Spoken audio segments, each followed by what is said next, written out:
¿Se ve bien? Bien. Bueno, yo lo que voy a hablar ahora es, si bien como dijo Lorena, provincia de Buenos Aires no se caracteriza por la transmisión vectorial, pero vamos a hablar del vector, que es por donde todo comienza. Me voy a presentar primero. Mi nombre es Vanessa de Fey, soy bióloga y actualmente estoy trabajando en la dirección de Vigilancia Epidemiológica y Control de Brotes, que depende de la Dirección Provincial de Epidemiología.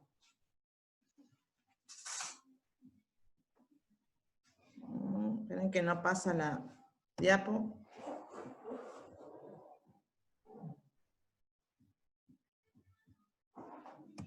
Ahí está. Bien. Vamos a hablar un poco de cómo comienza, digamos, la enfermedad de Chagas. No nos olvidemos que es una enfermedad zoonótica. Tiene 2 ciclos, como casi todas las enfermedades vectoriales de este tipo, tienen 2 ciclos, un ciclo selvático y un ciclo después que se hace urbano. ¿Sí? En el caso del ciclo selvático, para que comience, digamos, o se dé la enfermedad, tiene que converger en determinado tiempo y lugar el agente patógeno, que es el Trypanosoma cruzi, el insecto vector, en el caso de Argentina, es Teratoma infestans, y un hospedador como los mamíferos. ¿Sí? Bien. Tenemos los insectos son grandes transmisores de enfermedades. Hay 2 tipos de vectores, el vector mecánico y un vector biológico. En el caso del vector mecánico, como puede ser el caso de las moscas, transportan agentes en forma inespecífica, ¿sí? No necesitan una relación determinada entre el vector y el agente patógeno, ¿sí? Se contamina la superficie del vector, como pueden ser las patas de la mosca, el tubo digestivo o el aparato bucal, y así es como se transmite. En cambio, en el vector biológico, el agente patógeno se multiplica o se transforma dentro del vector, es decir, necesita de una relación específica con el vector porque forma parte de su ciclo biológico, como en el caso del Trypanosoma cruzi dentro del aparato digestivo de las vinchucas, o como los virus de dengue, zika y chikungunya en el caso de el Aedes aegypti. Y hay 2 tipos de mecanismos de transmisión, la inoculación y la contaminación. En el caso de la inoculación, es el agente infeccioso, el agente patógeno, es introducido mediante la picadura en el huésped, ¿sí? Atraviesa la piel o la superficie del huésped con el aparato suctopicador, y ahí es cuando ingresa el agente patógeno. Es un método altamente efectivo, ¿sí? Porque se asegura la entrada en el hospedador.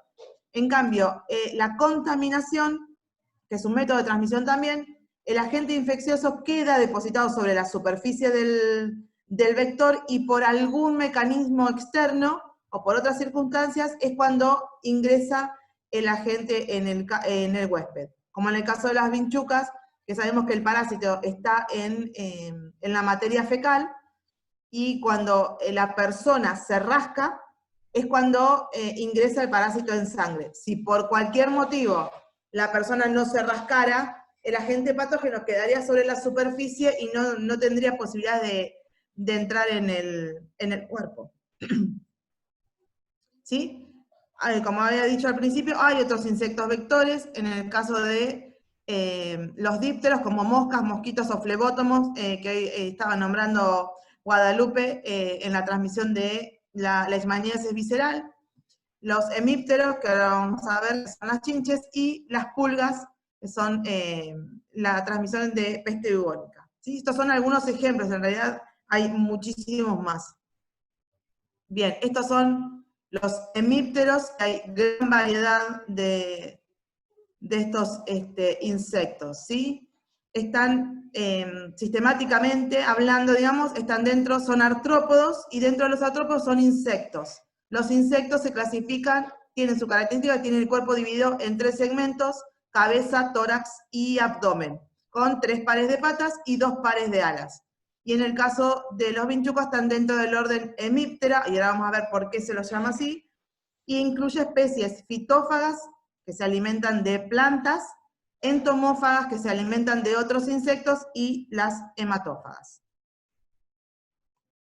Bien, características generales del orden, ¿sí? Donde están incluidas estos grupos según su alimentación. Lo más llamativo, tienen 2 pares de alas como los insectos, pero el primer par de alas, que es el que cubre, digamos, el abdomen, está modificado y se denomina hemiélitro. Es decir, tiene la mitad del ala es en la región proximal, está esclerotizada, que es la parte proximal es la que sale del tórax, y la parte distal es membranosa. Y el segundo par de alas es totalmente membranoso. Tienen otra característica, un aparato suctopicador que está adaptado de acuerdo al tipo de alimentación que tengan, plantas, artrópodos o hematófagos. Las 2 pares de alas protegen el abdomen, tienen ojos bien desarrollados, tienen antenas en toda lo que es la parte de la cabeza. Los adultos varían desde milímetros hasta los 4 centímetros aproximadamente, y dentro de todo el orden solamente hay 2 de importancia sanitaria, que son la familia Redúvide, que es donde están las vinchucas, y la familia Cimicidae, que es donde están las chinches de cama, ¿sí? Que también son hematófagas, y su picadura de los chinches de cama suele ser dolorosa, y es cuando son también de hábitos nocturnos, y es cuando generalmente las personas aparecen picadas a la mañana. Porque generalmente las chinches de cama suelen estar en los colchones. Acá está, si se ve bien, los 2 pares de alas, ¿sí? El hemiélitro es el primer par de alas, la parte coriácea es la que sale, digamos, se desprende del tórax, y la parte distal es la membranosa. Y el segundo par de alas es totalmente membranosa. Esto lo que tiene como consecuencia de que las vinchucas no son grandes voladoras, ¿sí? Generalmente cuando se dejan caer planean, y si no después están adaptadas a caminar o a correr, pero no son insectos que se caracterizan por su vuelo. Este es el aparato suctopicador, que de acuerdo al tipo de alimentación es la característica, la fisonomía del aparato suctopicador. En el caso de las vinchucas, está formado por 3 segmentos, ¿sí? En reposo es paralelo a la cabeza, digamos a la parte ventral de la cabeza, y tiene el mismo largo que la cabeza, ¿sí? En el caso de las hematófagas. Es característico, y es como lo podemos diferenciar cuando llegan al laboratorio los distintos insectos para saber si se trata o no de una vinchuca hematófaga. En el caso de las fitófagas, de aquellas que se alimentan de jugos vegetales o de plantas, tienen un aparato suctopicador formado por 4 segmentos, y es mucho más largo que la cabeza. Generalmente llega al tórax y casi comenzando a veces el abdomen. Y las chinches, que se alimentan de otros artrópodos, las entomófagas, tienen también un aparato suctopicador formado por 3 segmentos. En reposo es un segmento curvo, no paralelo como en el caso de la vinchuca, y sus artejos, digamos, los segmentos por los cuales está formado, son mucho más robustos, porque tienen que atravesar, digamos, para poder alimentarse, el exoesqueleto de los otros artrópodos, y como sabemos, de los otros insectos, el exoesqueleto es quitinoso, es duro. Entonces necesitan atravesarlo para poder después alimentarse. Bien, esta es una foto de la variedad que puede llegar a ver, ¿sí? Se diferencian, no en el tamaño, pero sí por ahí en la coloración o en la distribución de los colores en la pata, en el abdomen. Bien, ahora sí entramos en lo que son los triatominos. Yo voy a hablar básicamente de Triatoma infestans, que es la especie que está involucrada en Argentina en la transmisión vectorial. Después vamos a ver, en América hay otras 2 de importancia sanitaria, otros 2 géneros que también están implicados en la transmisión vectorial. Los triatominos miden más o menos los adultos de 5 a 4 milímetros. Las ninfas, que son los estadios inmaduros,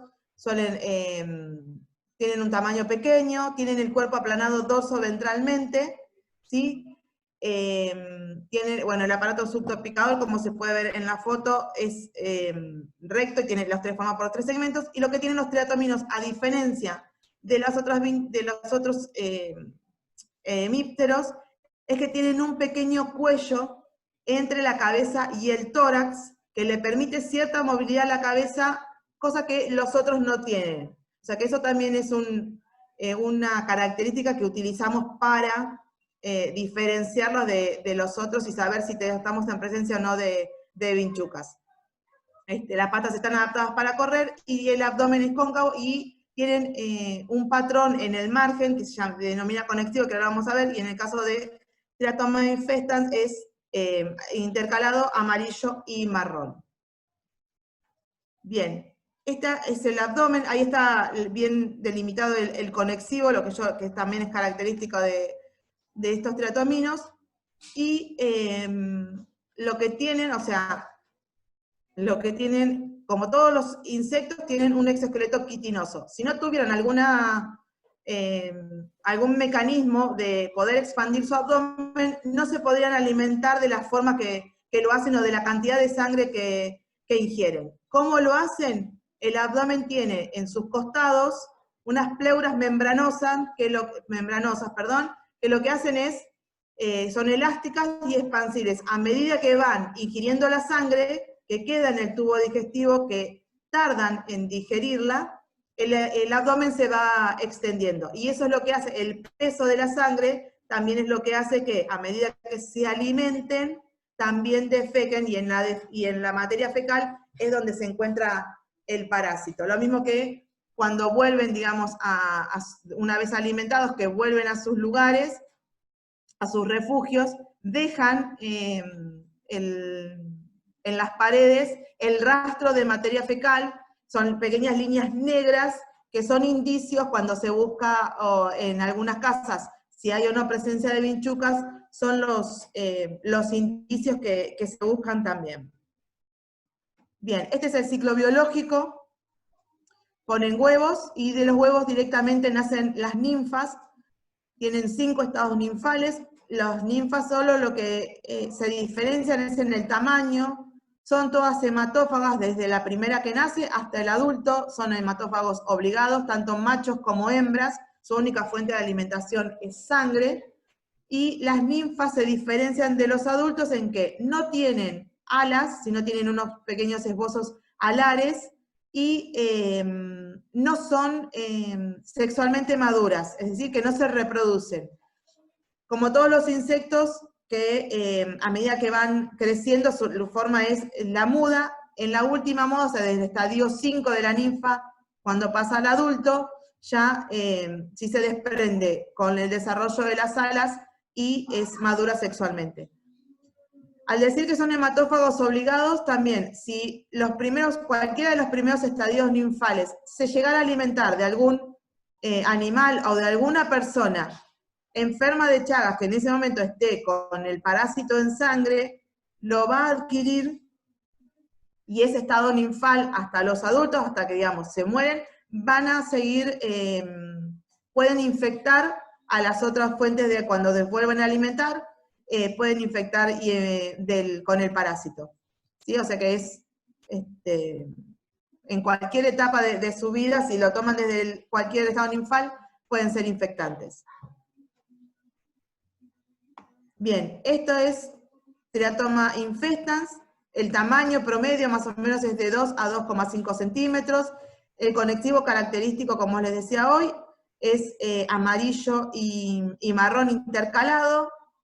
Y otra de las cosas que, si lo tuviéramos, la idea es haberlo hecho en el laboratorio, donde podíamos ver bien los ejemplares que tenemos.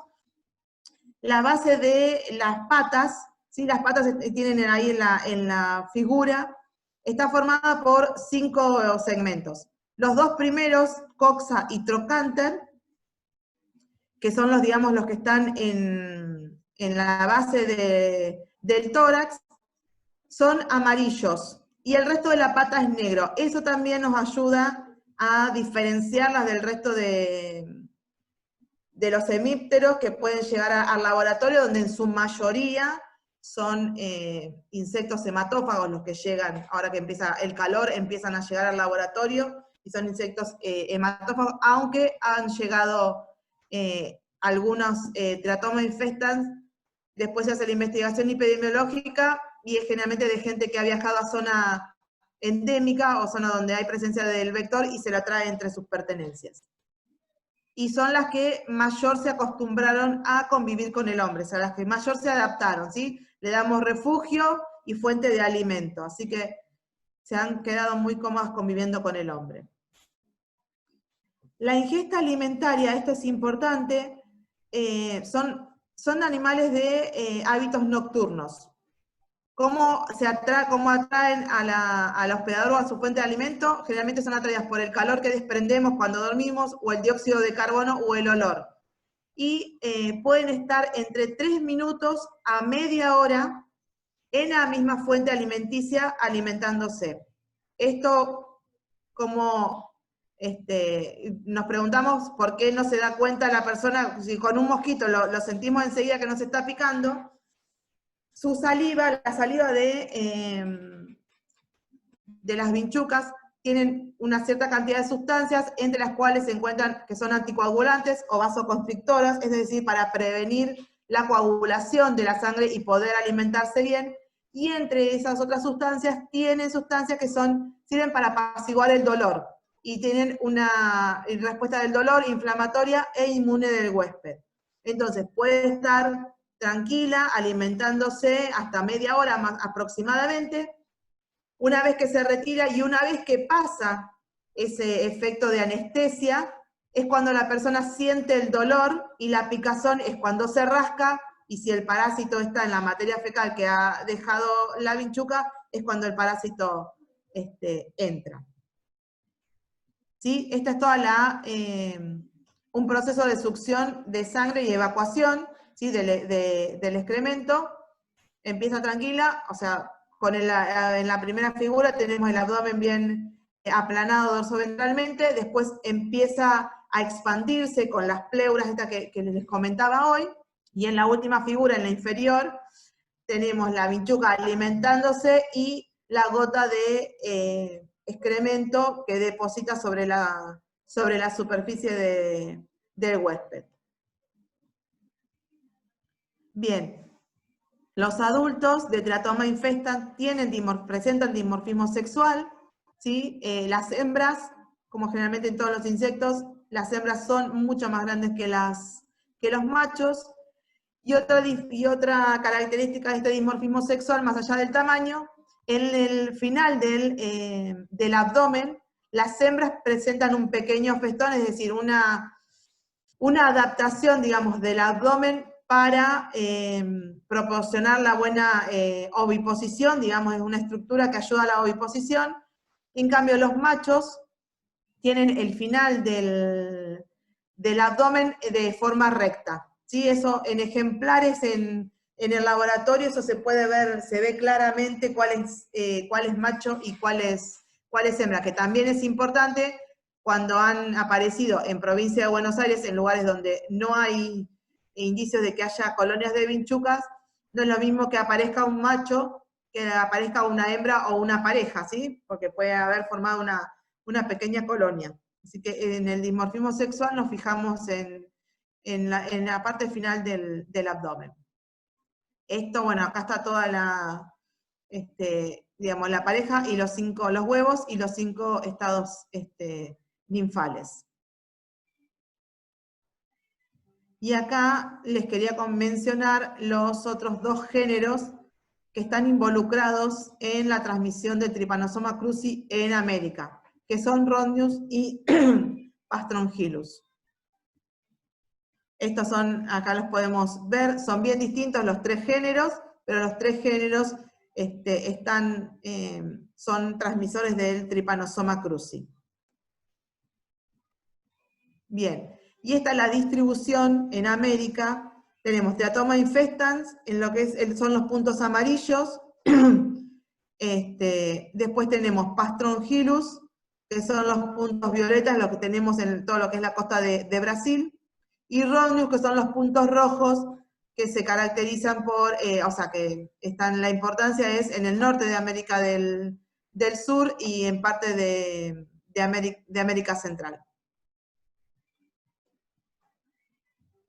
Bien, no solamente de mamíferos se alimentan, la fuente de alimentos son de triatomas, sino que aves y reptiles también son fuente de alimento, ¿sí?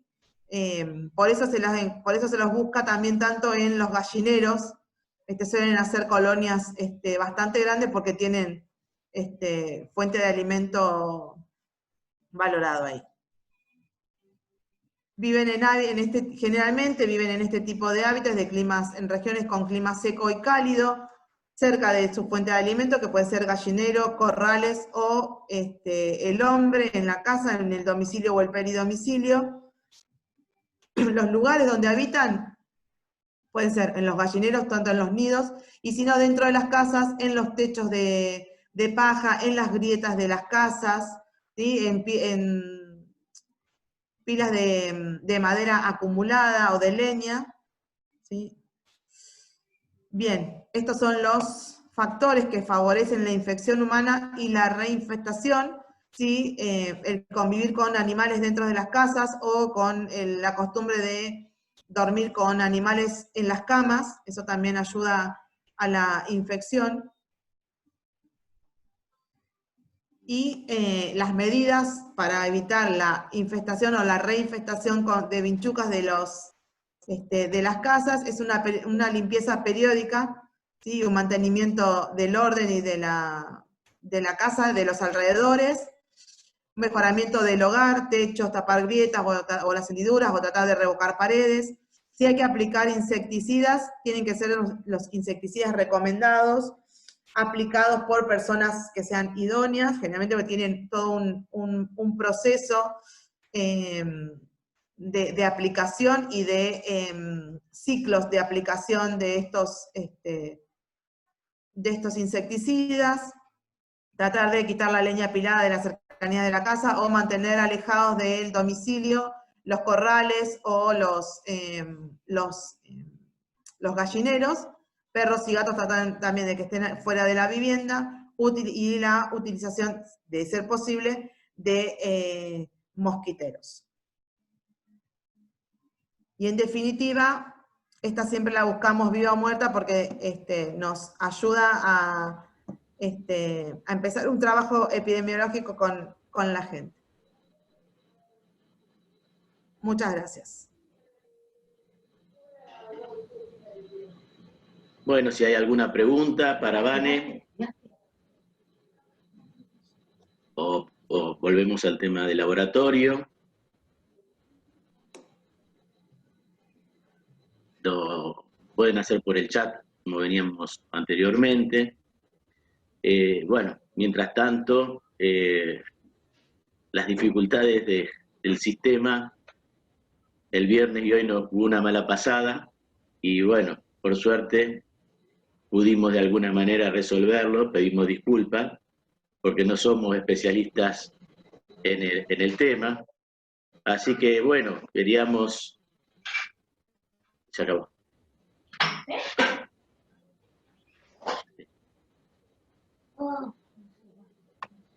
A ver, ¿se acabó?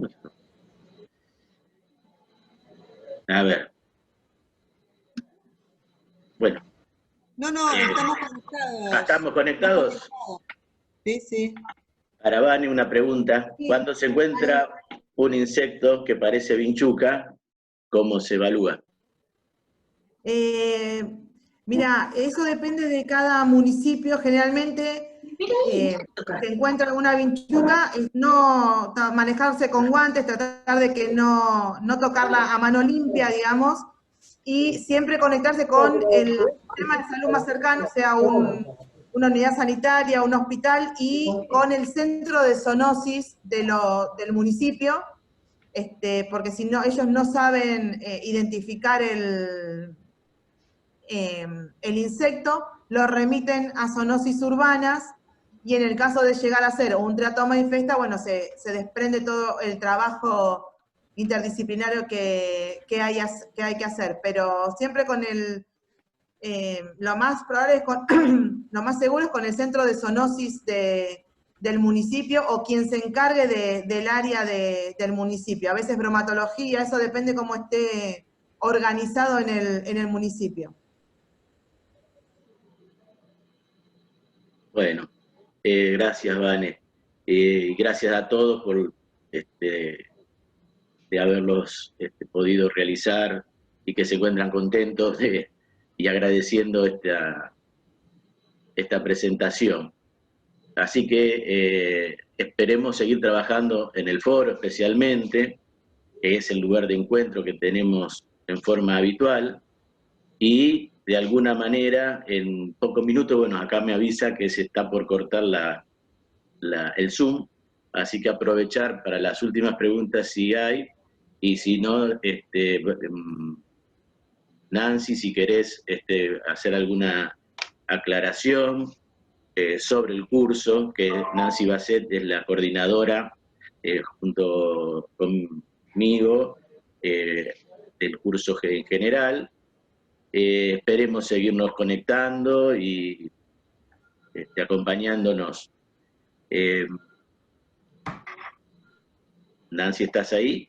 Sí, estoy acá. Sí, buen día a todos y a todas. Bueno, nada, tenemos muy breves minutos, así que los esperamos en el... Se cortó. No, estás bien. ¿No?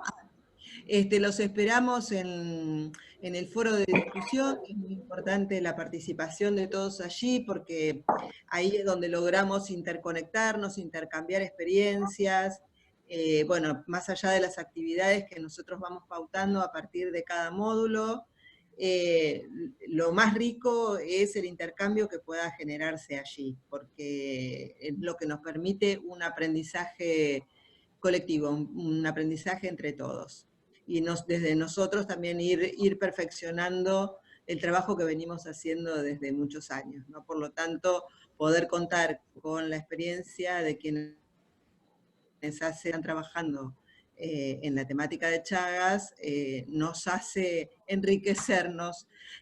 Por lo tanto, no dejen de participar en el foro, de consultar ahí, y por otro lado, cuenten con nosotros para ir haciendo un acompañamiento en relación a todas las consultas que puedan surgir a lo largo del curso, porque bueno, estamos a disposición para poder viabilizar esas consultas. Así que bueno, seguimos encontrándonos en ese espacio del foro, les agradecemos muchísimo el interés porque realmente hay más de 260 personas inscritas en el curso, y teniendo en cuenta que son 6 años de permanencia de este curso consecutivo, la verdad que es muy gratificante para nosotros, y por otro lado saber del interés de muchos por hacer que se visibilice la problemática de la enfermedad de Chagas, ¿no? Porque todos se van sumando a la red de trabajo que venimos construyendo desde todos estos años, y la verdad que el trabajo que se sigue proponiendo en cada lugar de trabajo a partir de la propuesta del curso es muy interesante, y sumamos más voluntades para seguir trabajando en este tema tan importante, ¿no? Para que finalmente una enfermedad que sigue estando calificada como desatendida pueda tener su visibilización. Bueno, muchas gracias a todos y continuamos en el curso. Bueno, en realidad, para terminar este minutito que queda, es reforzar lo que dice Nancy. Nos encontramos en el foro, vamos a tener otro encuentro sincrónico para el final, que esperemos que para estos 3 meses, 4 que nos quedan, poderlo afianzar más entre nosotros en el Zoom. La verdad que es algo maravilloso este sistema, especialmente cuando funciona, o lo podemos hacer funcionar, que nos llevó tanto el viernes como hoy las dificultades del inicio, y realmente queremos seguir conectados. Cualquier cosa que ustedes quieran proponer, está bien, lo mandan por mail, lo mandan al foro, nosotros lo leemos diariamente, los contestamos, o aceptamos las propuestas y hacemos un resumen final de cada situación en el foro. Por eso es importante la participación. Y viendo toda la cantidad de gente de países latinos que nos acompañan, de todo el interior de la provincia de Buenos Aires y de las provincias, jefes de programa, de Chagas, de la Argentina, de las distintas provincias, es algo maravilloso. Realmente queremos que podamos confluir para la atención y el trabajo en red, que es la base que creemos que consolida la asistencia de los pacientes con Chagas. Así que es muy importante toda esta actividad que queremos generar, pero en conjunto, en grupo, con cada uno de ustedes y con todos aquellos que han hecho ya el curso en estos 6 años de permanencia continua que venimos generando. Así que bueno, muchas gracias a todos por estar. Ya se está cortando, queda creo apenas 1 minuto, y gracias por estar. Hemos grabado esta parte, la anterior no, pero esta parte siempre a Vanessa la podemos grabar, así que... Igual después la presentación, si la solicitan, eso la pasamos, no hay problema. Bien, bien, tanto las filminas, los power los vamos a pasar, sí. Y la grabación... Dani. Sí. Daniel. Sí, Iván. Están preguntando cuánto tiempo dura el parásito en la sangre. ¿Cuánto tiempo dura el parásito en la sangre? En principio, el parásito va a estar siempre, por eso hace anidaciones en los distintos órganos, que se ven en las biopsias post-mortem, que aparece parásitos. Son no la parte aguda, es donde se encuentra con mayor cantidad, por eso... No, corrige, no es en la sangre, en las heces. ¿En las heces de la vinchuca? ¿Vane? No, pero bueno, siempre se prende algo nuevo. No tengo ese dato, pero no creo que sobreviva demasiado, una vez que si no ingresa rápidamente al cuerpo, o sea, una vez que la sangre se disecó, calculo yo que no sobrevive, pero bueno, es un dato que lo puedo buscar y lo paso por el foro. Exacto. Ya se corta, hay otra pregunta, si una persona no se rasca, ¿se puede contagiar por tener en la sangre? Dice, si una persona no se rasca, ¿se puede contagiar por tener contacto con una superficie? Perdón, en la sangre no, bueno, es la misma persona. No, en realidad para que el parásito entre necesita de o sea, que se rasque la persona, o sea, de una entrada. Si queda en superficie y la persona no se rasca, el parásito no tiene la capacidad de penetrar la piel. Si cuando la persona se rasca ya genera una puerta de entrada y es